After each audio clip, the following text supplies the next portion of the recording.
Champions League is going on right now, and I don't really watch soccer, but my friend Ryan does, and he recommended me a game called Flickshoot. This game is for mobile devices, iOS and Android, and it's basically a game where you have a goalkeeper, a goal post, and a soccer ball, and your goal is just to try to score on the goalkeeper. And to kick the ball, you basically swipe your finger on the screen to get it up and going.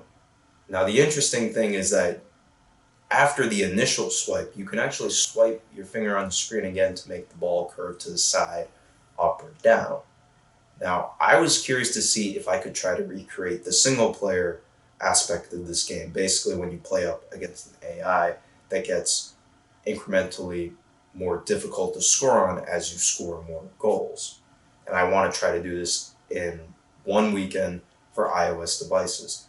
Now, something I'm not very well versed in is something called SceneKit, which is iOS's, or really just Apple's 3D graphics framework. So I'm going to start learning that and I'm going to get started. Now, one interesting thing I realized when making this game was how different games implemented the swipe feature. As I said earlier, in all these flick soccer games, you kick the ball by swiping your finger up the screen, and then a force is applied to the ball. However, in some games, you don't actually have to let your finger go off the screen for the ball to accelerate off the ground. Once your finger goes past some threshold on the screen, the force is immediately applied.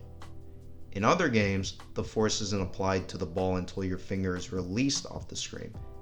Yet, some of these games don't take into account how long the swipe goes on for. So you can move your finger very slowly up the screen and the ball will still be kicked.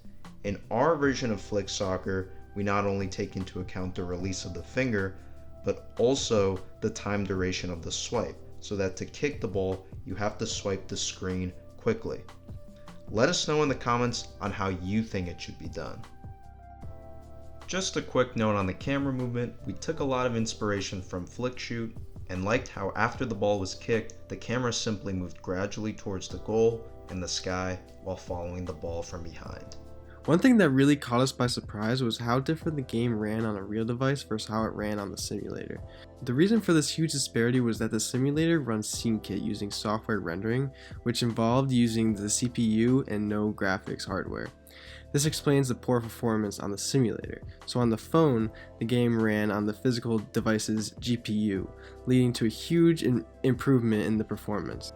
Therefore, one of the first things we noticed was that everything was moving super fast, as if the game was being fast forwarded.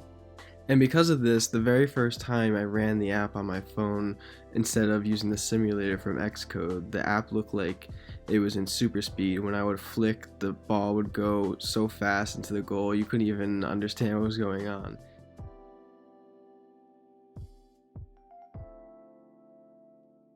Before I continue on about how we address this issue, I want to define the axes.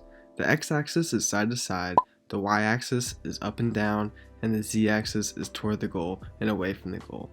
At first we tried reducing the forces in the z direction so that the ball wouldn't go as fast towards the goal. However, because the z force was so low, we had to make the force in the y direction higher so that the ball could even reach the goal.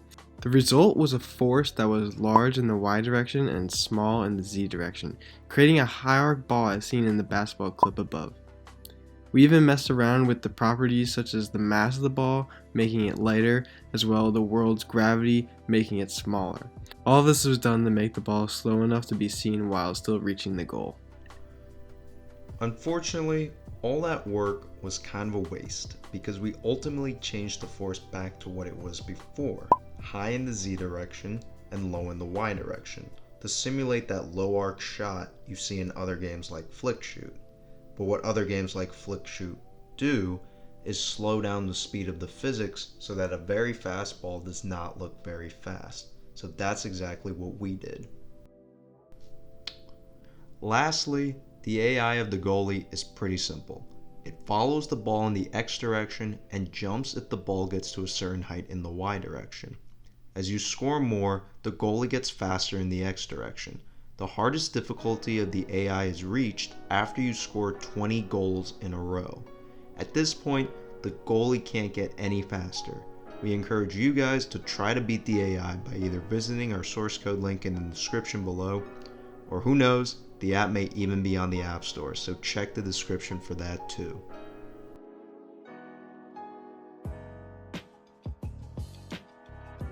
Like most game engines, SceneKit also allows you to differentiate between collisions and contact.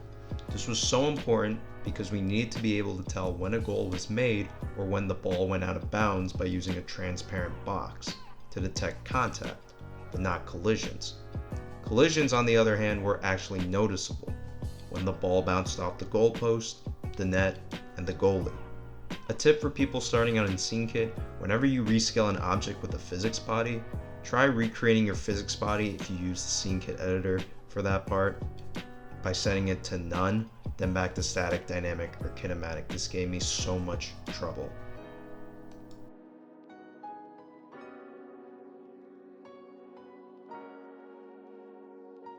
So I used Blender for the 3D models that we made to be used in our Flick Soccer app, and for the goalpost I just formed the post using basic cylinders, and its frame with the net was used just editing the faces on a square. To form the net, I created a vector group of certain edge points together. The soccer ball was actually quite easy to build. It was just a basic sphere, and it came down to just making the texture for the black and the white parts of the ball.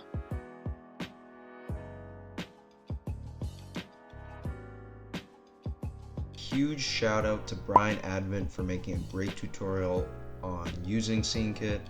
That was the only tutorial I really used for this game, and that's all I needed to get off the ground running. And thank you to Stack Overflow user Rickster.